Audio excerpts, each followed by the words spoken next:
짧게 PT를 준비했는데 PT 내용은 100% 정확히 생각을 잘 담은 내용은 아닙니다, 사실.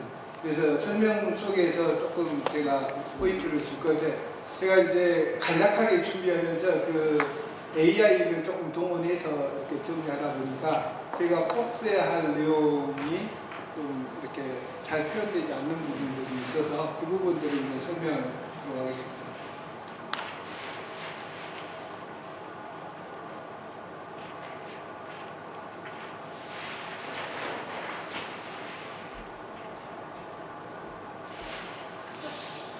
근데 이제 우리 협회에서도 보면은 지금 회장님들, 각 지회 회장님들, 그 다음에 센터를 운영하시는 분들, 어떤 분들은 되게 잘하시는 분들이 많이 있어요. 그리고 이미 잘 준비가 돼 있는 분들도 많으시고. 근데 이제 앞으로 돌아오는 통합돌봄 내용에는 여러분들 우리 지회장이라는 대한요양보호사협회 지회장이라는 이 자리가 이 일을 풀어나가는데 상당한 도움이 될 거라고 저는 생각합니다. 근데 이 도움이 안 될 수도 있어요. 안 된다라는 것은 비극인 거죠. 왜냐하면 요양보호사를 대표하는 대한요양보호사 너희들 말고 이미 너희들 없어도 우리는 이 시스템 속에서 요양보호사들을 일정하게 잘 처리할 수 있어. 이런 상황이 발생해버리면은 그게 이제 낭패인 건데, 이 통합돌봄 과정 속에서 우리 내용들은 자, 그러면 짧게 준비되도록 하겠습니다. 그러니까 2026년 통합돌봄 시대의 생존 전략, 규모를 넘어 연결된 구조로 전환, 장기요양 패러다임 변화와 정부가 요구하는 새로운 운영 모델. 정부는 이제 기관의 규모가 아니라 연결될 수 있는 구조를 본다. 제가 아까 처음에 말씀드렸던 대한민국의 장기요양보험은 여기까지 끝난 겁니다. 제가 사실상 말씀드리고 싶습니다. 장기요양보험 제도는 이 장기요양보험이라는 단일한 제도로서 지금까지 유지가 되었던 거고, 통합돌봄 제도가 들어서는 순간 그동안의 장기요양보험이 그대로 있지 않습니다. 통합돌봄과 연계된 새로운 유형의 형태로 진화해 갈 거다. 이게 오늘 제가 꼭 여러분들에게 드리고 싶은 말씀입니다. 예. 그러면서 여러분들이 지금까지 정부가 계속 통합 서비스를 주장을 하고 포인트를 줬어도 그게 크게 무슨 의미가 있지? 이런 느낌이 있었을 수 있어요. 왜? 장기요양보험 제도라는 단일한 제도가 계속 유지되어 왔기 때문에 그 선에서 계속 사고는 머물러 있다는 것이죠. 그러나 3월 통합돌봄이 시행되면서부터는 전혀 양상이 달라질 거다라는 것을 말씀드립니다. 그래서 개별 서비스를 제공하는 중심에서 통합돌봄 국가체계로 대전환이 이루어지는 출발점이다. 그래서 이 지역사회 돌봄이라는 개념이 상위 개념이 되고, 거기에 맞춰서 모든 우리 장기 요양과 그 윗단위로는 의료와 밑에 단위로는 복지가 유기적으로 연계되어지는 거다. 그래서 장기 요양 단독으로 지금까지 했을 때와 물론 이 장기 요양 제도는 끝까지 유지가 됩니다. 그러나 이 장기 요양이 그동안에 홀로 이렇게 진행한 것과 이 통합돌봄이라는 연계체계 속에서는 전혀 새로워진다는 그런 말씀을 드리고 싶습니다. 다음. 통합돌봄 시행 정부 지문이 달라진다. 핵심 판단기준. 이 기관은 지역돌봄 체계 안에서 역할을 할 수 있는가? 단순한 서비스 제공자가 아닌 지역사회의 내 필수적인 돌봄 거점으로서 기능을 내가 할 수 있겠는가? 이것을 판단해야 된다는 말씀이죠.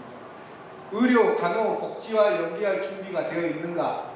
단독 운영 중심의 방문요양은 정책 환경 변화에 구조적으로 불리한 위치에 놓이게 된다. 내가 하고 싶은 이야기 다인 거죠. 자, 이미 제가 우리 근래에 근접한 분들의 이야기 예를 들어줄게요. 우리 어느 지회장은 돌봄 통합 협의체에 이미 들어가 있어요. 물론 전국적으로 돌봄 통합 협의체가 구성된 지자체가 한 30몇% 수준에 불과한 건 알고 있지만 이미 논의를 시작하면서 그 논의 속에서 앞으로 방향에 주도적으로 참석을 한 거죠. 그리고 이 통합 돌봄 협의체가 없는데 공무원들이 돌봄 통합 협의체를 준비하면서 대한요양보호사협회 지회장님이 우리 동네에서는 그래도 요양보호사협회가 제일 대표성으로 있으니까 긴급 돌봄에 있어서 이걸 진행해 주십시오. 그래서 참여하고 있어요, 이미. 그럼 이분들은 어떤 결과를 가져오느냐? 긴급 돌봄 참여하는 이 사람들이 결국은 여기에서 장기 요양 서비스 대상자를 안고 가는 그 구조로 이미 시작하고 있고요. 그 다음에 2월 11일 날 그 통합 돌봄 서비스 주체자들 의견 청취하겠다 차관이 여기에 참가를 누구를 복지부가 부르고 있냐면요. 기존의 복지기관들 지금 그 맞춤형 돌봄 서비스를 시행하고 있는 그 다음에 중앙사회 서비스 그 다음에 여러분들 잘 알지만 자활에서 대단히 많이 운영하고 있습니다. 자활 그 다음에 사회적 협동조합 또 사회적 기업 그 다음에 장기 요양 기관 운영자 세계협회. 근데 노인복지 중앙회는 뺐더라고요. 근데 뭔가 노인복지 중앙회하고 복지부하고는 서로 뭔가 다툼이 좀 있나. 그리고 좀 마음에 안 들지만 우리 기존에 있는 4개 요양보호사 협회. 그 다음에 여러분들이 생소하겠지만 한국 돌봄 사회적 협동조합 협회가 그 자리에 오게 되더라고요. 저도 한국 돌봄 사회적 협동조합 협회를 인지한 지는 오래되지 않아요. 자, 이렇게 하는데 이 사람들이 정부가 생각하는 돌봄 통합 돌봄의 핵심 공급 인력이다라고 정부는 보고 있는 거예요. 우리가 생각하는 요양보호사가 통합 돌봄이 오더라도 결국은 중심이고 이 요양보호사 기능을 어떻게 이렇게 강화시킬 것인가가 핵심 문제다고 생각하지만 정작 복지부는 그렇다면 요양보호사 협회를 빨리 선정하고 요양보호사들의 기능을 올리는데 뭔가 제도화할 생각을 아직까지 못한다는 거죠. 그러면은 이것들은 현재 자리 잡고 있는 사람들이 이후에 주도성을 획득할 가능성이 있는데 누가 주도성을 획득하냐? 지금 기존의 복지 체계, 그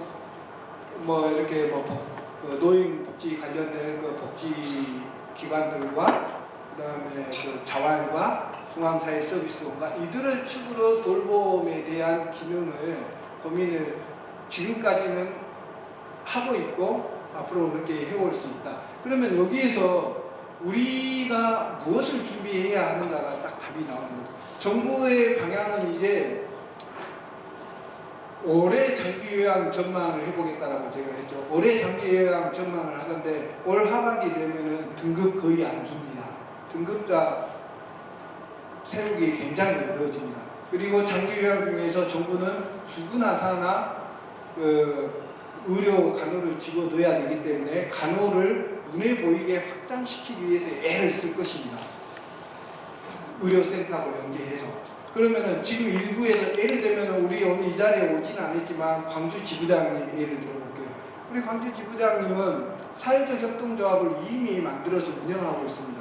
그리고 이미 구청으로부터 그 긴급 돌봄의 그 운영 그 기관으로 선정을 받아서 서구에서 50명을 받아서 이미 하고 있습니다. 그리고 또 그 대한요양보호사협회 광주 지부장으로서 그 각 광주만 해도 각 구 5개 구에서 겨우 2개가 재택의료센터를 지정한 데가 이거밖에 없어요.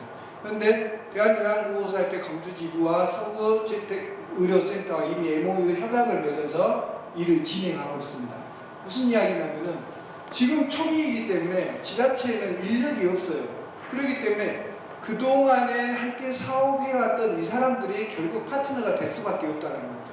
그래서 대한요양보호사협회 현지 지회장이다라면 이 직함을 들고 빨리 지회의 통합돌봄을 운영하는 과장과 만나야 되고 이 체계 속에서 내가 있다라는 존재감들을 가져가셔야 됩니다. 그러면은 이후에 이제 여러분들이 잘 알다시피 보험료는 2.9% 올렸어요. 그러나 서비스는 많이 개선되고 내용들을 확장하겠다 하고 있어요. 근데 기존의 의료와 그 간호 영역이 들어오면서 우리 순수한 의미의 장기 요양 재정은 더욱더 축소됩니다. 그러면은 앞으로 장기 요양의 정부 정책은 돈을 세울 수 있는 데까지 넓혀야 한다는 데는 동의하나 스스로 예산을 넓히는 노력은 부족합니다. 그러면은 정부는 방향을 어떻게 가냐면은 상급, 4급 경증 대상자들을 대폭 줄이고 1급, 2급의 중증과 통합돌봄 중심으로 무게 중심으로 맞출 수밖에 없어요. 그리고 어떻게 방향을 잡냐면은 규모화를 추진할 겁니다. 그리고 서비스 고도화를 추진하는 것은 당연한 정부의 방향이에요. 서비스 고도화 방향은 요양보호사의 전문적 역량을 업시키는 것과 서비스를 할 때 한 기관이 한 개의 그 단품 서비스를 제공하는 것들을 연계하고 하기는 그렇게 할 이유가 없어요. 지자체에서. 아니 통합 서비스를 하고 있는 기능들이 다 있는데 왜 한 개의 단품하고 있는 그 뭐 ABC 방문요양센터를 파트너 삼아서 지자체가 해야 할 이유가 어디에도 없는 거죠. 그러면 지자체하고 함께 할 수 있는 조건을 갖추는 거 뭐냐? 제가 봤을 때는 정부는 특히 정부도 지금 현재 사회적 기업 형태를 많이 고려를 해요. 그리고 재택의료도 지금 현재 답이 안 나오고 있어요. 지금 현재 답이 안 나오는 이유는 의사들이 빨리 호응하지 않기 때문에 답이 안 나오는 건데요. 올해 지나고 내년 되면 이미 다 해결됩니다.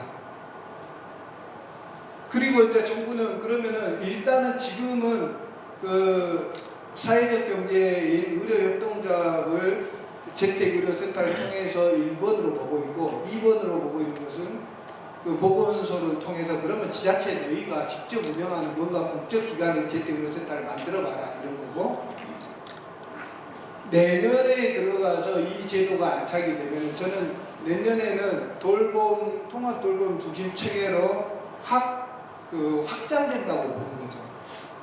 그 시기는 9월, 10월에 집중적인 올해 그 운영에 대한 논의가 이루어져서 작년에 여러분들 기억을 되돌이켜보면 11월 4일날 25년 11월 4일날 26년 계획을 발표했잖아요. 그때 27년 계획을 발표할 때 보면은 지금의 내용보다 훨씬 통합돌봄과 장기요양 내에서도 통합재가 서비스 영역으로 정부의 포지션은 확 이동되어 있을 거예요. 근데 그 내용에 따라서는 단품 메뉴를 잘 하는 사람들도 그 지자체와 관여하고 함께 이 연계구조를 가져가는 과정 속에서 내가 당장 100명의 그 요양보호사를 운영하는 방문요양을 하고 있는데 어느 날 갑자기 자꾸 어디론가 빠져나가는 걸 느낄 날이 금방 올 수도 있을 겁니다. 그러나 28년 되면은 거의 저는 이 체계가 안착이 된다는 보는 거죠. 그래서 올해가 매우 중요한 거죠. 그러면 지자체하고 연계할 수 있는 나의 구조는 스스로 사회적 경제의 구조로 가는 수밖에 없다는 거예요. 그래서 제가 봤을 때는 협동조합이 하나의 중요한 그 사회적 경제의 대안이 될 거다라고 보는 거죠. 물론 지금 그 자활센터가 굉장히 많이 이걸 운영을 하고 있고 자활도 중요한 한 축을 가져갈 거예요. 이 자활 이 세력들이 더 확장하는 형태로 해가지고 통합도로와 연계하는 구조를 가져갈 거다라고 보고 그 다음에 또 사회적 기업도 여기에 적극적으로 진출 준비해요. 심지어는 관계도 없다고 생각하는 마을 기업도 막 관심을 갖기도 하거든요. 그러나 이 두 개보다도 더 결정적으로 지금 확 퍼져 있는 게 협동조합이에요. 제가 봐서.